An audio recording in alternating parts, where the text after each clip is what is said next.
Parent Connection of San Luis Obispo County welcomes you to video 3 of our 5-video series, How to Help Your Family Build Resiliency During Challenging Times, taught by Ron Huxley, LMFT, and Parent Connection parent coach and educator. If you missed videos 1 and 2, use the links below to view them.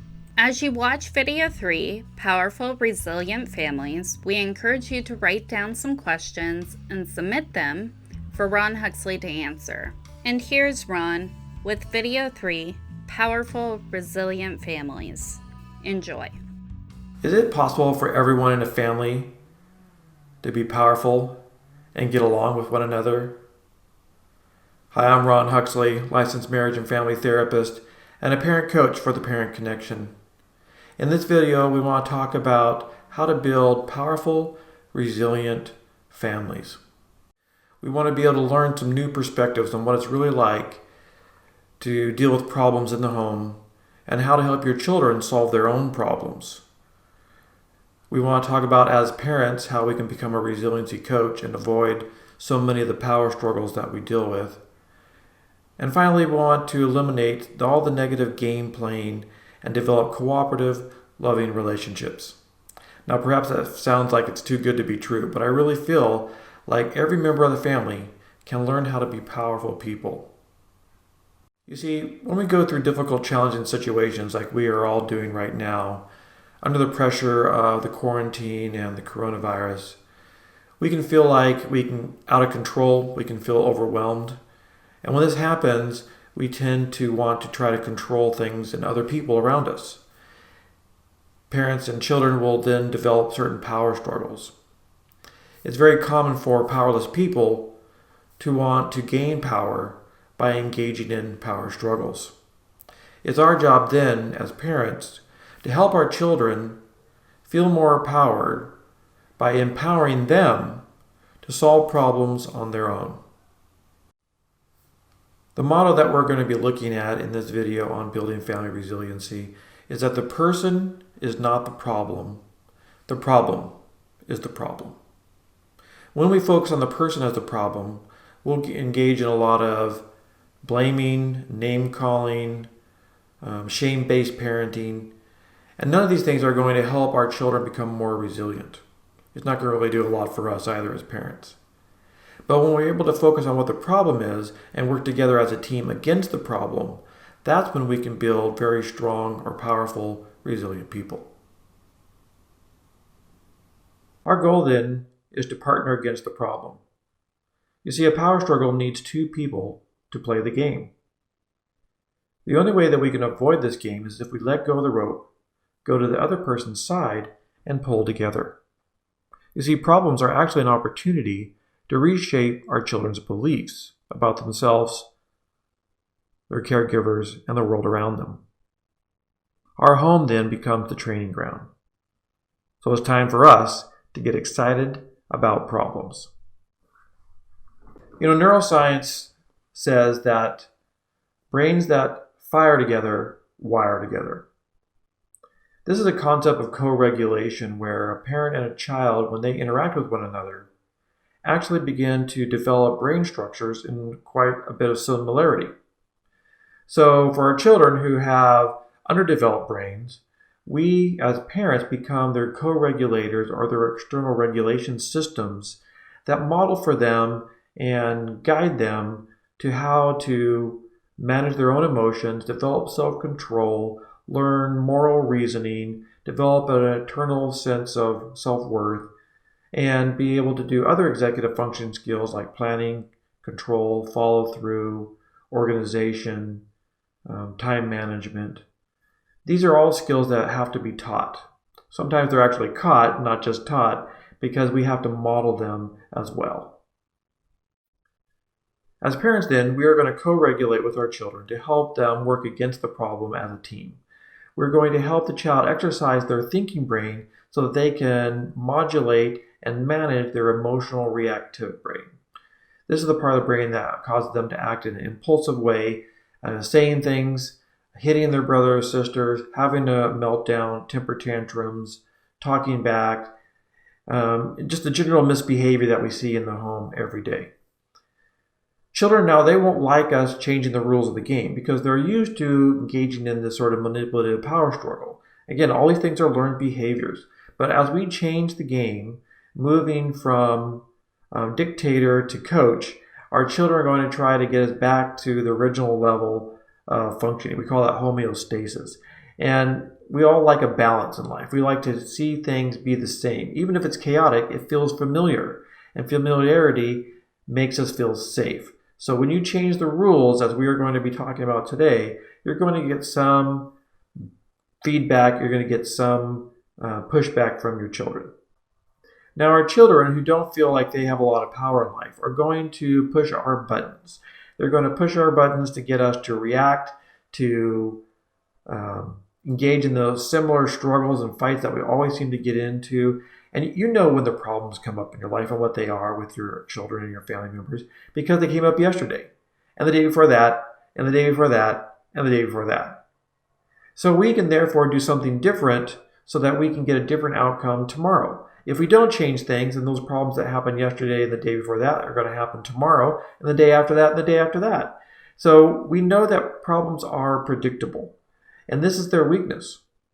We think that the strength of problems is that they keep coming back, but actually this is the area that allows us to build resiliency because the weakness in problems is that they keep coming back in order for us to solve them.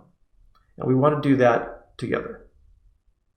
You see, when a parent tells a child what to do, that child then begins to fight against that problem or fight against that command or directive. Instead, what we want to do as the coach is to help our children solve their own problems by asking them for their advice. So a common problem might be a child playing video games and not getting off the video games in order to come to dinner or to doing their homework. They don't want to switch gears because they're having fun. So then we can ask the child, how would you like to solve this problem in the future? Would you rather me take away the video games, or would you prefer to only play them in the evenings after we've done all our other chores and homework? So offering them choices allows that child to feel more powerful.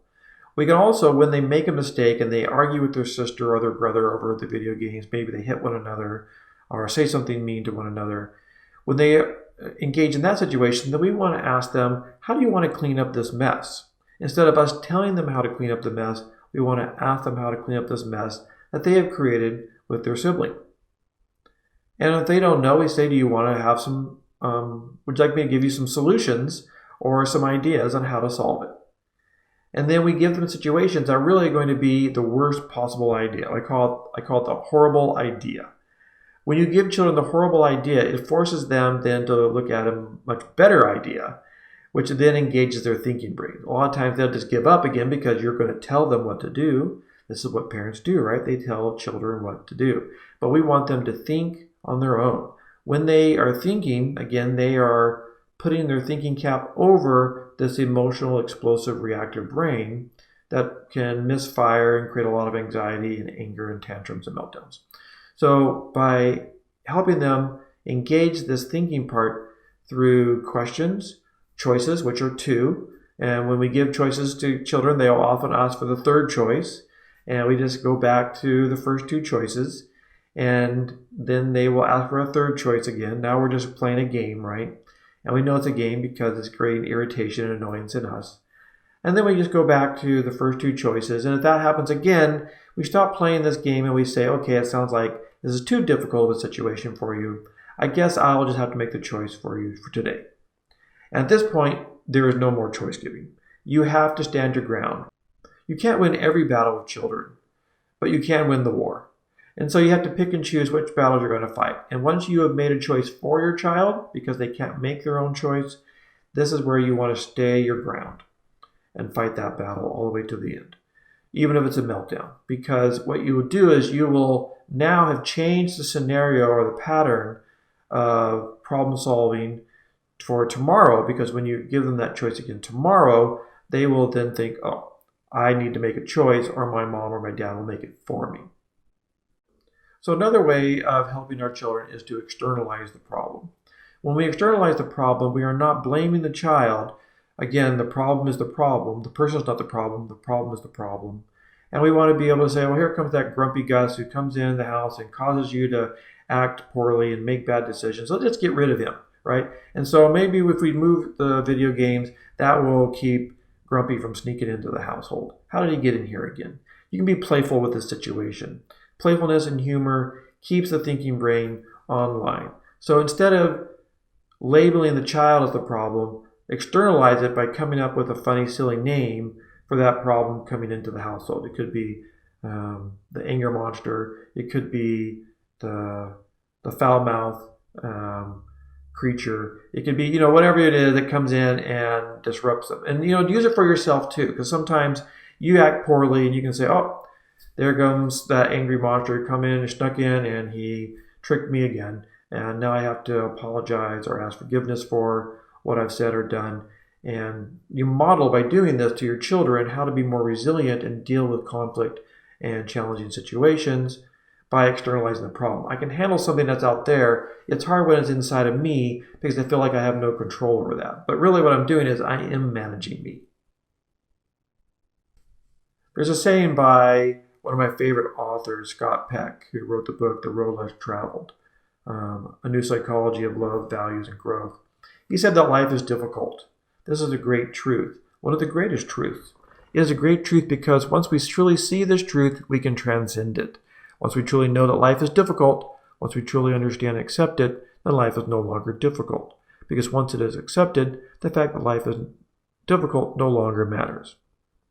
Now this can sound a little confusing, but basically what this is saying is that we have to accept that we're going to have problems in life. Whenever you have more than one person in a room, you're going to have conflict, you're going to have disagreements, you're going to have fights. And I'm not worried about the ruptures that occur in relationships because this is a normal part of life. Again, you accept these things.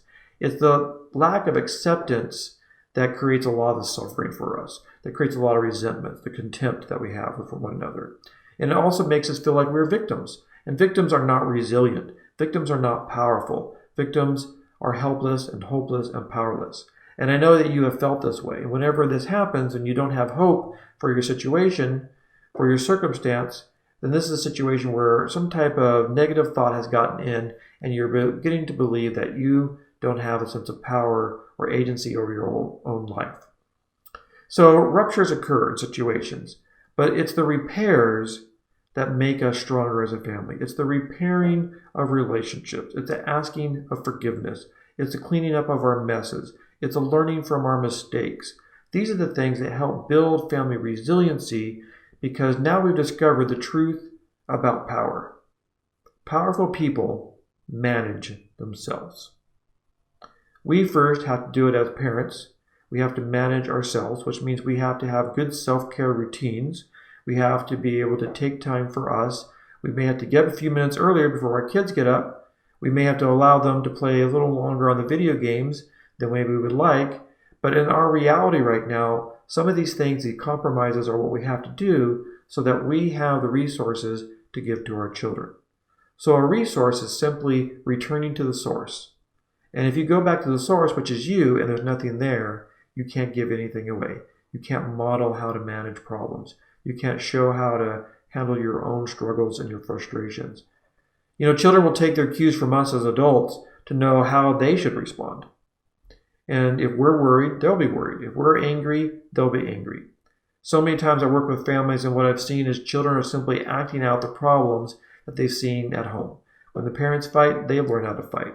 And the parents are aggressive towards one another, or they're bullying one another, or they're yelling at the children, then that's what they're doing to their younger siblings. I call this sometimes a kicking the dog syndrome. Dad comes home from a bad day at work, yells at mom, but dinner is not on time, starts complaining about the house and how messy it is. Mom gets upset, she's crying. She starts yelling at the older child to go get their siblings and to tell them to come to dinner, and she gets angry. He goes around and yells at his sibling and tells them that they're a jerk and they're an idiot, time to get ready for dinner. And the younger child goes outside and kicks the dog.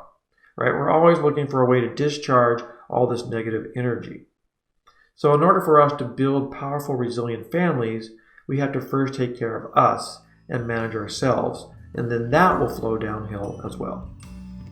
This free video series is made possible through Center for Family Strengthening. Funding provided by the County of San Luis Obispo through the Mental Health Services Act and in collaboration with the Behavioral Health Department.